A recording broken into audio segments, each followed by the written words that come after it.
So welcome back students to my video. और students, आज के इस वीडियो में हम खिलाफत आंदोलन के बारे में पढ़ने जा रहे हैं। ये मॉडर्न हिस्ट्री का एक बहुत ही इंपॉर्टेंट सा चैप्टर है, खिलाफत आंदोलन। इसी के बारे में हम लोग पढ़ने जा रहे हैं। ठीक, तो चलिए शुरू करते हैं बिना किसी देरी के। तो देखिए, खिलाफत आंदोलन हम लोग पढ़ेंगे तो इसके पहले कुछ कुछ कारण जान लेते हैं। इसमें हम लोगों को क्या क्या देखने को मिला है? हिंदू मुस्लिम एकत्रता देखने को मिली, मतलब कि हिंदू और मुस्लिम जो थे दोनों आपस में मिल गए।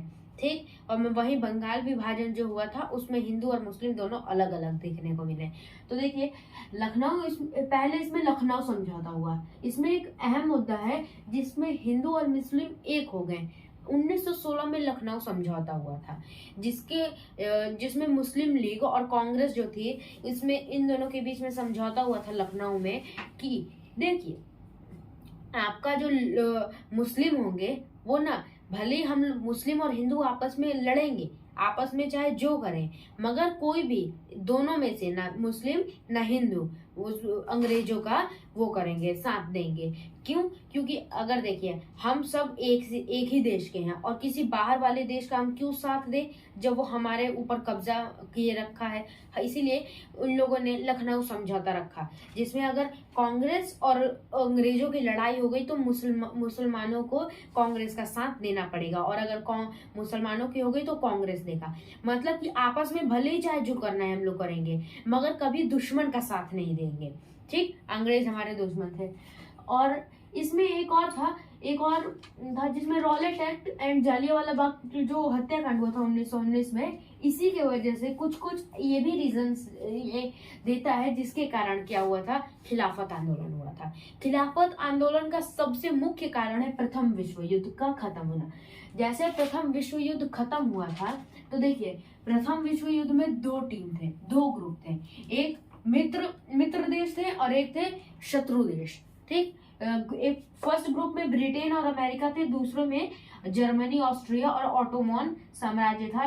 और ऑटोमन साम्राज्य में अरब, इराक, सीरिया और फिलिपिस्तान आते थे, जिसमें से ग्रुप 1 थी वो जीत गई। क्या हो गई? जीत गई। और जो ग्रुप 2 थी वो हार गई। ठीक, जर्मनी हार गई। इसी में लड़ाई हुई थी इन दोनों में, फर्स्ट वर्ल्ड वॉर में। जैसे अगर ब्रिटेन जब जीती तो उसने ऑटोमन जो देश थे उनके साथ एक समझौता कर लिया। देखिए, अरब देश यहाँ पे है, मतलब सारे मुसलमान कंट्री, इसके साथ ब्रिटेन ने एक समझौता कर लिया। देखिए, पहले के टाइम पे जो मुसलमानों के जो देश हुआ करते थे, फॉर एग्जांपल अरब हो गया, तुर्की हो गया, इन सबके खलीफा नाम के एक वो हुआ करते थे। क्या हुआ करते थे? खलीफा। ये सबके हेड हुआ करते थे। जितने भी मुसलमान हुआ करते थे सब इनकी बात माना करते थे। ठीक, तो इन्होंने, ब्रिटेन ने क्या किया, ये उन्होंने कह दिया ना, समझौता कर लिया कि अब ये खलीफा का पद हट जाएगा यहाँ से। कहाँ से? अरब देशों से, इराक हो गए, सीरिया, जितने भी मुसलमान कंट्री हो गए। ठीक, वो हट जाएगा। तो इससे देखिए, जितने भी मुसलमान कंट्री थे इनको अच्छा नहीं लगा। फॉर एग्जाम्पल समझ लीजिए, ये एक देश है, ये सारे देश है, जितने भी मुस्लिम देश हैं, यहाँ से खलीफा का पद तो हट गया। तो यहाँ पे सारे मुसलमानों ने क्या किया, जो अलग अलग मुसलमान थे अलग अलग देशों के, उन लोगों ने कहा कि अब देखो, यहाँ पे हम लोगों का खलीफा का पद हट चुका है, इसके खिलाफ हम विद्रोह करेंगे। अब विद्रोह कैसे करेंगे? कोई एक आदमी तो कर नहीं सकते, या फिर वैसे भी लोग हार चुके हैं तो एक देश का तो करना बहुत मुश्किल है। तो इन लोगों ने क्या किया, इन लोगों ने अलग अलग देशों में जाके अपना कहा कि हमारे साथ दो, क्योंकि खलीफा का पद हट चुका है, हमारा साथ दो। तो क्या किए लोग, ये इंडिया जब आए भारत में, तो भारत में भी मुसलमान थे।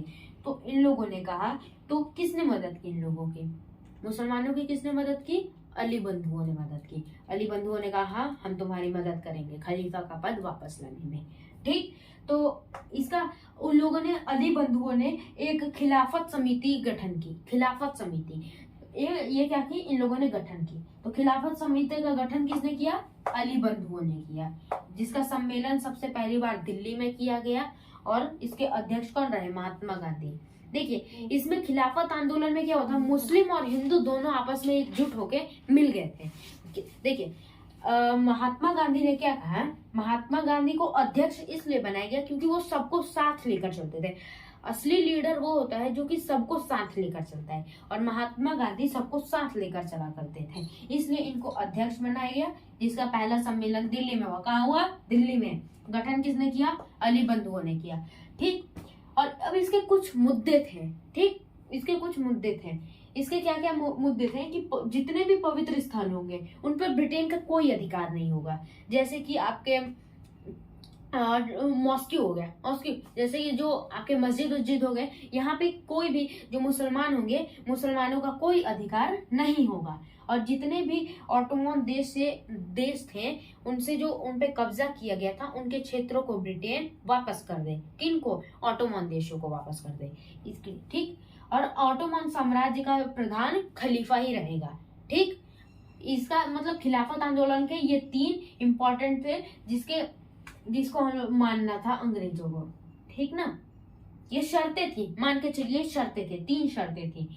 इसमें हम लोगों को क्या देखने को मिला? हिंदू मुस्लिम एकता, जिसका एक सीधा फर्स्ट एग्जांपल आता है स्वामी श्रद्धानंद। आप लोग स्वामी श्रद्धानंद के बारे में जानते होंगे। उन्होंने क्या किया? जामा मस्जिद में जाके, ये पहले ऐसे हिंदू बने जो जामा मस्जिद में जाके हिंदू और मुस्लिम दोनों को भाषण दिए।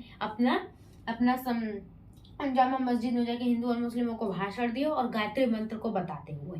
ठीक ना, हिंदू और मुस्लिम दोनों को दिए। अब एग्जाम्पल 2 आता है कि जो गोल्डन टेम्पल था, गोल्डन टेम्पल, उसकी जो चाबी थी ना सैफुद्दीन किचलू को दे दी गई। सैफुद्दीन किचलू कौन थे? सैफुद्दीन किचलू कौन थे? वो थे एक मुसलमान। उनको ना गोल्डन टेम्पल की चाबी दे दी गई, जो कि बहुत बड़ी बात है। ठीक, क्योंकि गोल्डन टेम्पल सिखों का है और हिंदू मुस्लिम और सिख ये तीनों एक में हो गए थे। ठीक, सैफुद्दीन किचलू को दी गई। इसके बाद ये किया गया। इसके बाद महात्मा गांधी ने क्या किया? असहयोग आंदोलन की घोषणा कर दी 1 अगस्त 1920 को। 1 अगस्त 1920 को महात्मा गांधी ने कह दिया कि अगर जो लड़ाई हो रही है, देखिए, अगर ब्रिटेन के तुर्की पे कब्जा करने से, अगर ब्रिटेन तुर्की पे कब्जा कर रहा है और इससे अगर भारत के मुस्लिमों नाराज हो रहे हैं, तो मैं असहयोग आंदोलन चलाऊंगा। आगे के वीडियो में हम लोग असहयोग आंदोलन के बारे में पढ़ेंगे। आज का ये चैप्टर यहीं पर खत्म होता है। अगर आपको ये वीडियो पसंद आई होगी तो लाइक कीजिएगा, शेयर कीजिएगा और सब्सक्राइब कीजिए। मिलते हैं अगले वीडियो में, तब तक के लिए बाय।